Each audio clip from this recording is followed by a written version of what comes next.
Dios te bendiga. Es mi deseo, mi oración que estés bien. Que aún en medio de lo que puedas estar pasando o sufriendo o los desafíos que tengas por delante, que el Señor sea el viento debajo de tus alas, que tú realmente puedas seguir adelante sabiendo que no estás solo, que el Señor te guarda, camina contigo, que cuando nos hace falta el valor podemos decirle, Señor, dame tu valor. Que podemos escuchar sus palabras cuando nos dice, sé fuerte, sé valiente, porque yo estoy contigo. Ese es mi deseo y oración, porque las palabras infalibles de Jesucristo fueron, estaré contigo todos los días, hasta el fin del mundo. Así que en ese mismo espíritu yo quiero invitarte a leer un salmo que es uno de los más hermosos de la palabra de Dios. Es un salmo largo, tiene 50 versos, solo vamos a leer una muestra de él y ahí vamos a edificar nuestro mensaje y continuamente refiriéndonos al resto del salmo. Es el cuarto salmo más largo de la Biblia.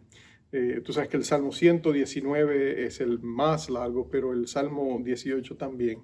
Es interesante que aparece en otra porción de la Escritura, en 2 de Samuel capítulo 22, precisamente este Salmo y otras cosas que Dios inspiró a David a escribir. Pero vamos a leer esos primeros 7 versos y luego vamos a leer el verso 16 al 19. Mira lo que dice la palabra de Dios allí. Quiero leer la introducción porque es significativa. Dice, al músico principal, Salmo de David, siervo de Jehová, el cual dirigió a Jehová las palabras de este cántico el día que le libró Jehová de mano de todos sus enemigos y de Saúl. Entonces dijo, te amo, oh Jehová, fortaleza mía, Jehová, roca mía y castillo mío y mi libertador. Dios mío, fortaleza mía, en él confiaré, mi escudo y la fuerza de mi salvación, mi alto refugio. Invocaré a Jehová, quien es digno de ser alabado, y seré salvo de mis enemigos. Me rodearon ligaduras de muerte, y torrentes de perversidad me atemorizaron. Ligaduras del Seol, de la tumba, me rodearon, me tendieron lazos de muerte. En mi angustia invoqué a Jehová y clamé a mi Dios. Él oyó mi voz desde su templo y mi clamor llegó delante de él a sus oídos. La tierra fue conmovida y tembló, se conmovieron los cimientos de los montes y se estremecieron porque se indignó él. Y luego va a describir cómo Dios se indigna y viene corriendo a gran velocidad para salvar a David. El verso 16 al 19 dice, envió desde lo alto, me tomó, me sacó de las muchas aguas, me libró de mi poderoso enemigo y de los que me aborrecían, pues eran más fuertes que yo. Me asaltaron en el día de mi quebranto, mas Jehová fue mi apoyo. Me sacó a lugar espacioso, me libró porque se agradó de mí. Gloriosa palabra, ¿no es cierto? Vamos a orar. Oh Dios, qué bueno que tú eres inmutable, que tú no cambias, que en ti no hay sombra ni pizca de variación, que tú siempre eres el mismo, tu carácter no cambia, tu corazón no cambia, tu visión no cambia, tus valores no cambian, tu hijo no cambia, estamos seguros en ti. Y Señor, así como salvaste a David, ayúdanos hoy, sálvanos hoy, redímenos de todos nuestros peligros, rescátanos de todas las maquinaciones que el diablo ha traído contra nosotros, contra nuestros hogares, contra nuestras casas, Señor, y desata una inmensa bendición sobre nuestras vidas. Arrópanos con tu misericordia y permite que Cristo sea exaltado y bendecido y glorificado, porque Él es nuestro Rey de gloria, Él es nuestra esperanza, su presencia nos trae consuelo y fortaleza, amado Jesús. Tú eres el que caminas con nosotros. En ti estamos completos, cuidados y perfectos. Te pedimos que nos ayudes a predicar tu palabra para gloria de tu nombre, por el poder de tu Espíritu Santo. En el nombre de Jesucristo te lo pedimos. Amén y amén. Una de las historias más trágicas de la vida fue la historia de un hombre alemán llamado Friedrich Nietzsche.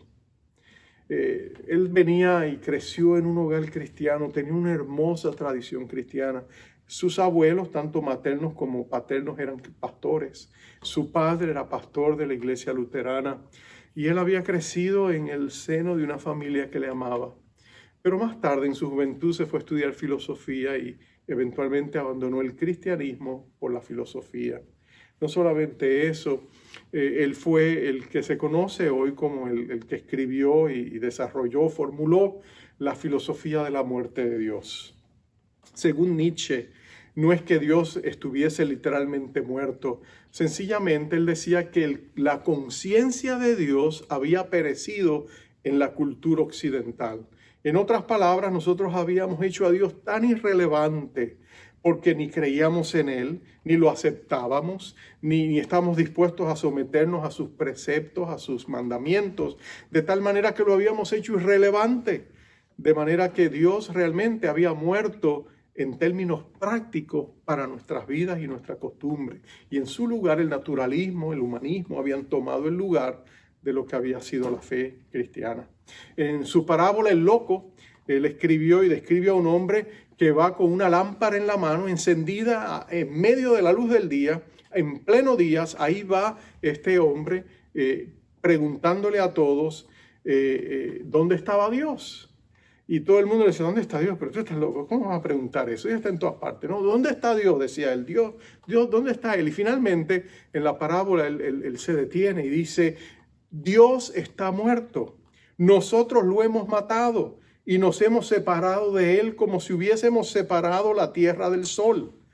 Y ahora estamos dando tumbos en todas direcciones y nos hemos hecho fríos y vacíos. ¿No lo sientes? Pero ahora, decía el loco de Nietzsche, pero ahora hay que preguntarse, ¿cómo nosotros, los asesinos de Dios, vamos a consolarnos a nosotros mismos sin Dios? Nietzsche pensaba que en un tiempo de incertidumbre se levantaría un hombre, él le llamaba el superhombre, ¿no? Un hombre que nos rescataría de la ruta, de la senda que nosotros habíamos tomado, y que este superhombre volvería a poner la humanidad en el camino que debía ir. Tristemente, Adolfo Hitler encontró inspiración en los escritos de Nietzsche, de Federico Nietzsche. De hecho, él encontró inspiración y basó su vida pensando que él sería ese superhombre. Pero tú sabes los resultados terribles que tuvieron para la humanidad el que este hombre llamado Adolfo Hitler quisiera llegar a ser este superhombre de Federico Nietzsche. Nietzsche perdió la razón. Los últimos años de su vida los vivió en un sanatorio y fue su madre, una cristiana devota, la quien lo cuidaba hasta el final.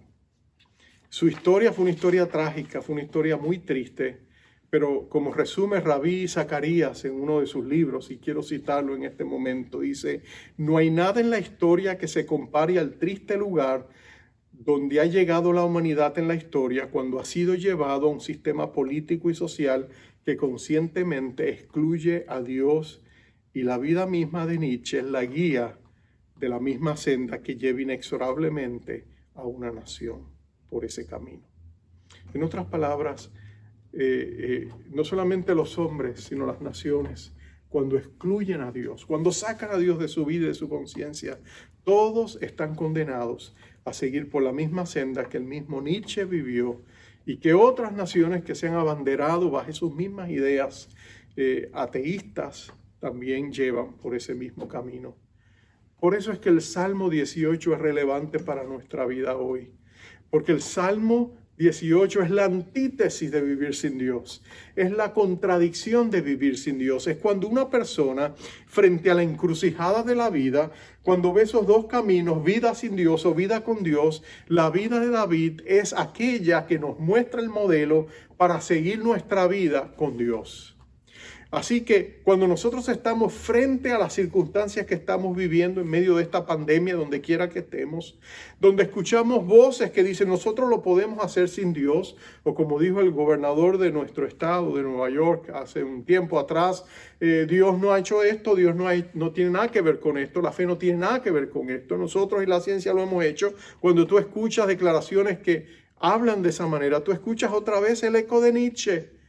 pero los que aman a Dios saben que esa no es la senda a tomar.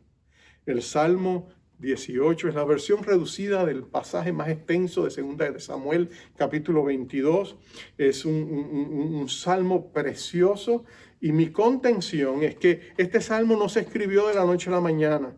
Fue el resultado de muchas vivencias que culminaron en la escritura de este salmo. Es como si David hubiera entrado al jardín de Dios, de su vida con Dios, y hubiese recogido las mejores flores que él había plantado y Dios había plantado con él. Y de pronto las hace como en un racimo de flores, como en un hermoso buqué de flores. Y ahí esas flores son las vivencias a lo largo de toda una vida consagrada a Dios. Y los nombres y los títulos que David le va a dar a su Dios, porque es el resultado de esa interacción con Él. Esos nombres gloriosos de mi roca, mi castillo, mi fortaleza, realmente, como diría Alejandro McLaren, es la larga y amorosa acumulación de títulos y nombres amados que David había encontrado en su caminar con Dios. En otras palabras, cada nombre Dios se lo ha revelado a él a través de vivencias, a través de testimonio. Para que tú y yo entendamos eso, tenemos que mirar un poquito la vida de David. Y lo que tú y yo sabemos de David es que, bueno, él era un joven que desde muy jovencito cuidaba el redil de las ovejas de su padre. Era un chico valiente, pero Dios lo escogió para que fuera el rey. Samuel viene a él y lo unge con aceite y lo proclama el nuevo rey. Pero él apenas era un joven. Pero desde ese momento el Espíritu de Dios viene sobre él. Y David lleva una vida dedicada y consagrada a Dios, una vida llena de valor santo. David enfrenta leones, osos, dice, para proteger a sus ovejas y las vence, porque Dios está con él. Eventualmente, él enfrenta a aquel gigante llamado Goliat de los filisteos, y David lo vence con aquella onda y aquella piedra que siembra en su frente. Y ese es el comienzo que abre a David las puertas. De ahí en adelante, David no abandona el palacio del rey Saúl. David llega a ser uno de sus principales generales. A pesar de su juventud, David llega a ser un conquistador. David llega a ser un guerrero militar. David llega a ser uno de los valientes de Saúl. Y él lleva a la nación, al ejército de Saúl, a la victoria donde quiera que va. Pero tú sabes la historia. La envidia de Saúl empieza a hacer que él desconfíe de David. El enemigo ha abierto un trecho hacia el corazón de Saúl, y porque él ha decidido vivir una vida independiente de la dirección de Dios. Él llega a ser en cierto sentido ese hombre que hablaba a Federico Nietzsche, un hombre que empieza a sacar a Dios de su corazón, a sacar a Dios de su vida. Él decide hacer la vida como él quiere sin consultar a Dios. Él rechaza a Dios, rechaza a Samuel, su mentor espiritual. Él decide hacer lo que quiere. Él piensa que con su astucia él va a edificar el reino con muy poca dependencia en Dios, y solo practica la vida religiosa para aparentar a los demás que él es un hombre de Dios. Pero Saúl, algo dentro de él se ha enfriado, algo dentro de él, y es porque él le ha dado la espalda a Dios. Y cuando él se da cuenta que David es el escogido de Dios, cuando el enemigo le revela o él intuye que este es el hombre que Dios ha levantado para que eventualmente tome su lugar, en vez de arrepentirse por más de 40 años, Saúl sigue caminando separado de Dios. Dios toca las puertas de su corazón y Saúl rehúsa arrepentirse, hasta que finalmente Dios le tiene que decir a Samuel: ya no ores más por él. Ya no ore más por él. Su corazón se ha hecho una piedra. Terrible la senda cuando nosotros la tomamos sin Dios. Así que él desata una ola de persecución contra David. Y de pronto David lo pierde todo. Él va a perder su seguridad, va a perder su juventud, va a perder su reputación, va a perder su familia, va a perder su carrera, va a perder su derecho, va a perder la comodidad, va a perder su libertad. Y David va a terminar siendo un fugitivo, y Saúl lo va a perseguir por todos lados. Saúl lo va a perseguir donde quiera que David se esconde. Y es a lo largo de esos 13 a 15 años de su vida, casi toda una larga vida, donde David va a vivir como fugitivo, escondiéndose en la área montañosa, desértica de Judea, donde Dios allí va a empezar a labrar en su corazón estos títulos a través de vivencias de protección, de cuidado, de atención, que Dios va a hacer en la vida de David. Y lo que él va a hacer en este salmo es a declarar que Dios es y ha sido todo eso para él. En medio de esta pandemia, ese mismo Dios que estuvo con David está con nosotros. Y Él está demostrándonos que Él también será nuestra roca, nuestro castillo, nuestra fortaleza, que Él también será nuestro escudo, nuestro sol, nuestro protector. Y nosotros también estamos edificando vivencias de testimonio de lo que Dios ha sido para nosotros como nuestro protector, proveedor y también nuestra paz y nuestra esperanza. Y eso es lo maravilloso de que aún en medio de estos tiempos difíciles hemos visto la gracia abundante de un Dios que nos ama. Pero yo quisiera mirar tres pequeños títulos de los que David le da a Dios en este precioso salmo y hablar un poquito brevemente sobre ello. Lo primero que David dice es que ama a Dios. Tú dices, después que un hombre lo ha perdido todo, que ha pasado momentos tan aciagos, tan difíciles de persecución, de angustia, de soledad, donde él ha llorado, donde él ha perdido todo, perdió su esposa, perdió su casa, perdió toda conexión. ¿Cómo es posible que este hombre todavía ame a Dios y no reniegue de él? ¿Sabes por qué? Porque David no perdió el llamado que Dios tenía para él. En otras palabras, aún en los momentos más oscuros, él sabía que Dios tenía un destino para él, un propósito para su vida. Sí, los hijos de Dios siempre sabemos que vivimos a un Dios con propósito, un Dios en quien no hay despropósito y que lo que pasa en nuestras vidas es sencillamente el quehacer de Dios, aunque a veces no lo podamos comprender, siempre podemos confiar a su corazón, porque la intención de Dios siempre es buena, su voluntad siempre es buena, perfecta y siempre busca el bienestar nuestro, aunque nosotros no lo entendamos. Pero nota que después de expresarle su amor, David llama a él en el verso 2, Jehová, roca mía. Y en varios salmos David se refiere a Dios como su roca. En la región desértica había muchos peñones, muchas cordilleras de montañas. Realmente eran piedras enormes, sólidas, que estaban allí. Y David llamaba a Dios su roca, porque en el desierto una roca, una cordillera de montañas, proveen sombra y abrigo. En medio de sus grutas tú puedes esconderte para no ser visto por los enemigos. En ese sentido, para David, Dios era su fuente de protección. En la roca él encontraba firmeza. Él podía temblar y titubear, pero la roca le da un sentido de solidez a su vida espiritual y moral. Dios es nuestra roca porque aunque nosotros seamos débiles, Él es fuerte. Y el débil puede decir fuerte soy en Jesucristo, que es la última y gran roca nuestra. Jesús es nuestra roca. Pero nota también que aún la roca, cuando es necesario, como fue en el caso de Moisés en el Antiguo Testamento, de la peña de Oreb, de la roca de Oreb, Dios trajo un manantial de agua para saciar la sed de su pueblo. Entonces, nosotros vemos que en nuestra vida, desde el comienzo hasta el final, Jesucristo es nuestro norte, es nuestra estrella polar, es aquel que nos guía, que tiene un propósito desde el principio hasta el final de nuestras vidas. Corrie ten Boom, que fue una mujer que sufrió mucho, una mujer que estuvo en un campo de concentración alemán, una mujer que vio perder a sus padres, a su hermano que no sobrevivió, pero quedó tan enfermo que no murió poco tiempo después. Una mujer que había sido confrontada con los torrentes de maldad del ser humano en el nazismo alemán. Ella resumía su vida y la vida de David y la vida de todos nosotros cuando ella escribió y dijo, cuando Jesús toma tu mano, Él la aprieta.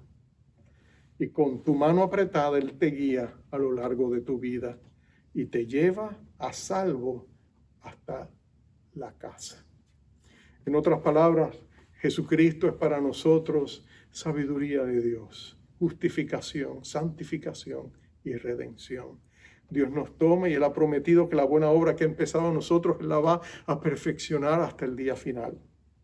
Por eso David decía, oh Señor, y cuántas veces lo habría dicho en tiempos de prueba, en tiempos de persecución, cuántas veces David diría, oh Señor, tú eres mi roca, en ti confío. Oh Señor, siento temor, siento ansiedad, pero tú eres mi roca. Oh Señor, tú eres mi roca, en ti confiaré. Tú y yo podemos decir lo mismo. En medio de los problemas, en medio de las circunstancias, en medio de lo que estemos viviendo en nuestras casas, en nuestros hogares, en nuestras ciudades, en nuestros trabajos, nosotros podemos decir, Señor, tú eres mi roca, en ti confío, tú me mantienes a salvo. Lo otro que David dice, y lo dice de dos maneras, le llama a Dios castillo mío, le llama fortaleza mía. El concepto está entrelazado, es muy parecido. David nota que Dios también es su castillo, Él es su fortaleza, era su escondite, el lugar donde David iba a refugiarse y donde estaba protegido. Es el lugar donde no solamente Dios hace protección, da protección, es el lugar donde Dios hace también provisión. El escondite es donde nosotros tenemos nuestras reservas, es donde nosotros tenemos la acumulación de nuestras provisiones. Es el lugar donde nosotros nos guarecemos en medio de la tormenta porque estamos provistos y ahí podemos estar tranquilos. En otras palabras, David tuvo a lo largo de su vida varios lugares estratégicos donde él los consideraba su castillo, su escondite, su refugio. Una de ellas era la cueva de Adulam. En la cueva de Adulam, David se escondió en las llanuras desérticas de Judea, pero allí él estuvo y sus hombres tuvieron protección. Por mucho tiempo ellos vivieron allá hasta que Dios los movió a otro lugar. David podía decir, es increíble, que la cueva de Adulam era el lugar de seguridad de David, pero era el lugar donde Dios hacía provisión. Allí Dios también les proveía. Tú sabes, tu castillo no tiene que ser un lugar espectacular, no tiene que ser una fortaleza inexpugnable, un centro de refugio nuclear, no tiene que ser un pabellón militar donde tú estás rodeado de tanques. Ese muchas veces no es el lugar más seguro. El lugar más seguro donde tú y yo podemos estar puede ser un lugar sencillo y humilde como tu casa. Lo que hace tu casa y mi casa un castillo es la presencia del Dios que nos guarda. Es la presencia de sus santos ángeles que acampan alrededor de los que les temen y les defienden. Es el lugar donde tú y yo podemos, a pesar de lo que está pasando, encontrar allí nuestro refugio.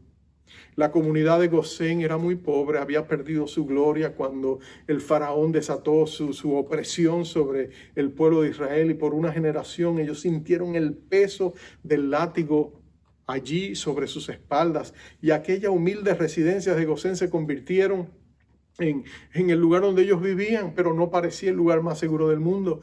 Pero en aquel día, cuando Dios envió su ángel exterminador a matar a los primogénitos de la nación egipta, ellos se reunieron en aquellas humildes chozas, aquellas pequeñas casas, aquellos humildes lugares de residencia, y pusieron la sangre del cordero sobre sus puertas, sobre sus dinteles, y allí se escondieron mientras el ángel exterminador pasaba. Bueno, déjame decirte, el palacio de Faraón no fue el lugar más seguro. El palacio de Faraón, con todos sus carros de guerra, con todas sus miríadas de soldados, con todos sus baluartes militares, era un lugar mucho menos seguro que la pequeña choza donde Moisés y su hermano Aarón y su hermana Miriam y sus familias estaban escondidos. Porque Dios estaba con ellos, se convirtió en el lugar más seguro del mundo. ¿Dónde tú crees que es el lugar más seguro del mundo? Es donde Dios está. El capitán del Titanic, ¿te acuerdas que dijo? Ni siquiera Dios puede hundir ese barco, y tú sabes que se hundió. No fue el insumergible barco que ellos pensaban que sería. Un témpano de hielo lo tiró abajo. Murieron cientos de vidas en ese día. Pero déjame decirte, cuando tú estás con Jesús, aquel humilde y rústico botecito en medio de una tormenta en el mar de Galilea, con Jesús sentado a la proa, es el lugar más seguro del universo. Porque Jesús está contigo. Así que David descubrió que el lugar más seguro era donde Dios estaba, y allí Dios le proveía. ¿Te acuerdas de Elías cuando Dios, perseguido por el rey Acab y de su reina bruja Jezabel, él encuentra un refugio al lado de un arroyo a la intemperie, pero Dios envía cuervos que le lleven comida? Aquel refugio, aquel castillo que no tenía paredes visibles, es el lugar donde Dios guarda y provee para su siervo Elías. Y tú sabes lo más interesante de todo, lo más interesante de todo es que es allí donde Dios hace su provisión. Cuervos iban y le llevaban alimento a Elías. ¿Te imaginas eso? Los meseros de tu restaurante eran cuervos, eran los que te servían. Y tú dices, bueno, pastor, pero eso pasó en aquel tiempo. Sin duda que eso no volvió a suceder. En la Biblia no se vuelve a mencionar. Oh, pero en la Biblia hay otros, y en la historia hay otros eventos similares. Jesús tomó 2 pedacitos de pan y 2 pescados y unos pequeños pescados y con mendrugos prácticamente hizo provisión, multiplicó los panes y los peces para dar, tú sabes, que alimentar a toda una multitud de miles, de 5,000 personas. Hay 3 ejemplos que te quiero dar de la historia. El primero es Juan Brens. Juan Brens era uno de los amigos de Martín Lutero. Cuando el rey Carlos V desata una persecución en su contra y se entera que vienen los soldados, él apenas agarra un pedazo de pan y se corre a la casa del vecino y se esconde en el granero en la parte alta donde estaba la paja. Y allí él va a pasar 14 días escondido. Y allí va a estar escondido y va a estar diciéndole a Dios, oh Dios mío, ayúdanos, protégenos. Y allí es donde Dios va a proveer todos los días, por 14 días, una gallina. Va a subir hasta donde él está y va a poner huevos. Y por 14 días él va a sobrevivir y va a poder comer por la provisión que Dios le hace. Dice que el último día que la gallina no vino, él se aventuró a salir, sabía que ya sus enemigos se habían ido y él podía escapar a la libertad. Ese fue Juan Brens. El otro fue John Craig. Eso sucedió durante la Inquisición que ocurrió en Inglaterra. Dice que él lo habían arrestado por ser un predicador evangélico, pero él pudo escapar el día antes de su ejecución. Y allí estaba huyendo por su vida sin dinero. Y estaba pidiéndole a Dios que Dios tuviera misericordia y le enviara lo que él necesitaba. Y en ese momento, mira lo que sucede. Se acerca un perro con una cartera en la boca. Y en ese momento ese perro viene. Y ese perro no le dice nada, pero pues se acerca con la boca con una cartera. Y él la ve, le dice no, y no le hace caso, pero el perro insiste. Finalmente él abre, toma la cartera de la boca del perro, mira, y está todo el dinero que él necesita para escapar. Porque Dios hizo provisión para él. Termino con la historia de Roberto Bruce. Él fue quien llegó a ser el rey de Escocia. Pero cuando él estaba siendo perseguido, cuando estaba la guerra civil con Inglaterra, y ellos no querían que hubiera un rey, y él está escapando por su vida, fugitivo, lo van persiguiendo, él logra esconderse en una cueva. Pero en medio de esa cordillera de montañas, él sabe que lo van a encontrar.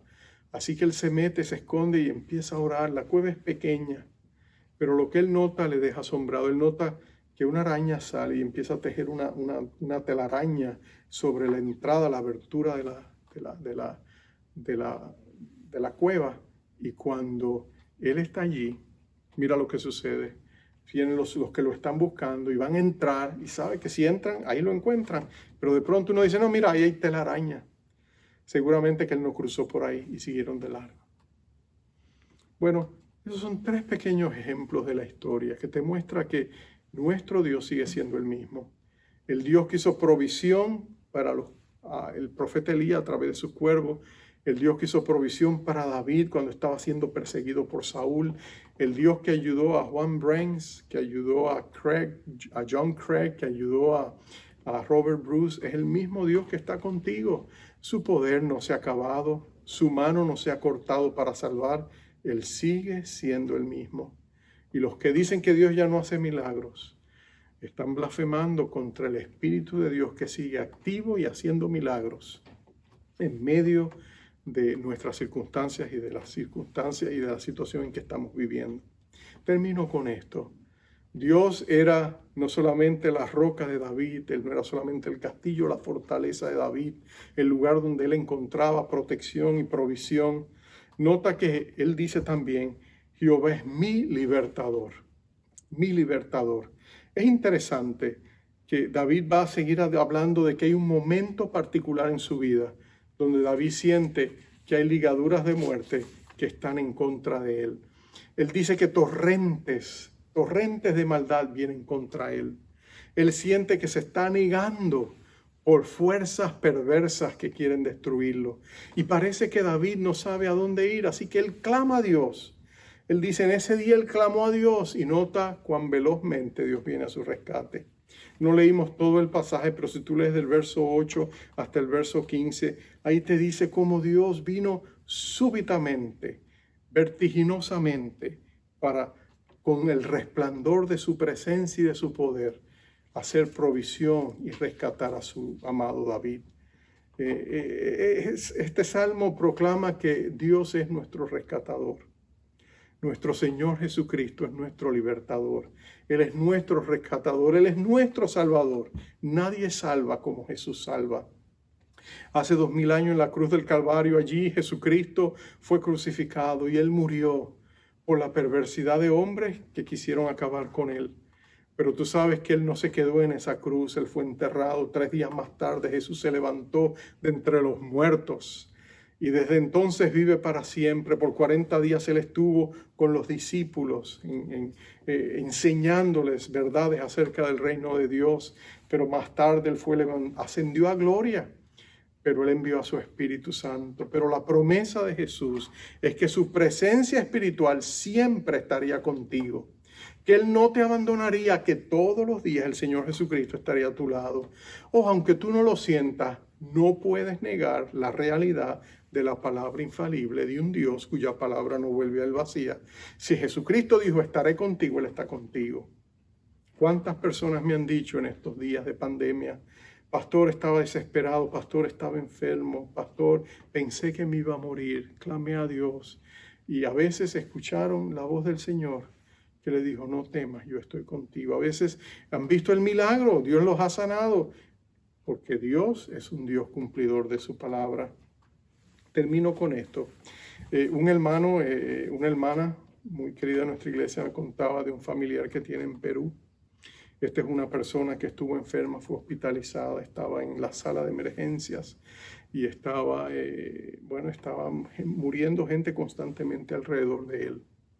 En un momento dado dice que él está semidormido y de pronto él ve como si los ojos espirituales pudieran percibir lo que está pasando y él ve una sombra oscura que se acerca a una persona que está cerca de él en ese pabellón de enfermos que tenían en su hospital. Una sombra oscura se acerca a esa persona y luego pasa a la otra persona. Y de pronto eventualmente él ve las enfermeras que vienen y dice, mira, este murió. Y de pronto él siente que esa sombra se va a acercar a él. Y él comienza a orar. Él pudo haber dicho como David, ligaduras de muerte estaban alrededor de mí, me habían rodeado. Él siente que su vida está por escaparse, pero él clamó a Dios. Él clamó a Dios y Dios tuvo misericordia de él. La sombra se fue de él, no llegó hasta él, porque Dios es su protector.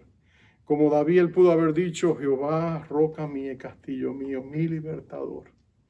Y eso es lo que tú y yo podemos decir en este tiempo de pandemia. Estamos en el mes de julio, nos faltan todavía varios meses. Es posiblemente que en el otoño, en una de las elecciones más reñidas en Estados Unidos, donde ya hemos visto brotes de violencia, pudiéramos ver cosas semejantes. Pero ten la seguridad que no importa lo que pase, Dios nunca te desamparará ni te dejará. Él siempre caminará contigo. Tú y yo podemos confiar en la gracia de un Dios que nos ama. El Señor Jesucristo ha dicho, yo estaré contigo. Si no conoces a Jesús, entrégale tu corazón a Cristo en este instante. Clama a Él. Dile, Señor, ten misericordia de mí, sálvame. Yo creo que tú moriste por mis pecados. Yo creo que tú entregaste tu vida por mí. Yo te recibo como mi Salvador, porque yo sé que tú te levantaste entre los muertos y ahora vives para siempre. Tú eres Dios. Y cuando tú haces esa invitación, Dios la encuentra irresistible. Cuando tú se lo dices a Dios con sinceridad, Dios viene a tu vida y comienza a hacer en ti una vida nueva. Busca la palabra de Dios, adquiere una Biblia, empieza a leerla. Yo solamente le digo a las personas que vienen a Cristo, empiecen el Evangelio según San Marcos. Me gusta porque es como una de esas películas de acción de Indiana Jones. Es pura acción. El Evangelio de Marcos, escrito por Marcos, entrevistando al apóstol Pedro. Y es un libro que traerá a ti gran esperanza y fortaleza. Pero si tú eres un creyente, recuerda que Cristo está contigo. Sigue buscando su rostro. Encuentra tu fortaleza en Él. Y Él hará grandes obras en tu vida. Vamos a orar. Oh amado Señor, qué maravilloso es saber que a través de la oración podemos venir a tu casa de oración, donde el Padre mismo nos escucha, donde el Señor Jesucristo está sentado a su diestra y también nos escucha, donde el Espíritu Santo abre esta puerta para que nosotros podamos comparecer ante su presencia. Y tú nos has dado grandes y preciosas promesas que nosotros podemos venir a ti. Lo que tú nos has prometido, podemos clamarlo. Y tu palabra dice que tú no volverás a ti tu palabra vacía. Señor, mira el clamor de cada vida que está escuchando este mensaje.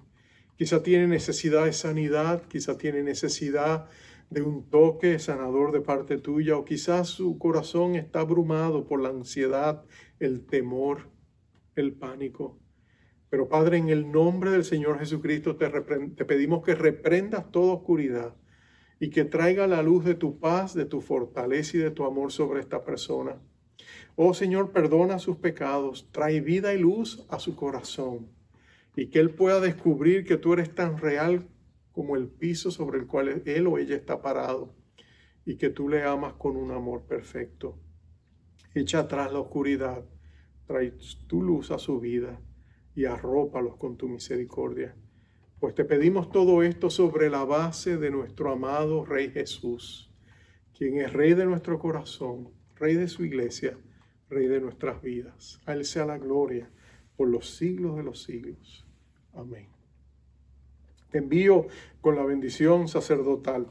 Pedimos a Dios que el Señor te bendiga y te guarde, que haga resplandecer su rostro sobre ti, tenga de ti misericordia, que Él alce sobre ti su rostro y ponga en ti paz.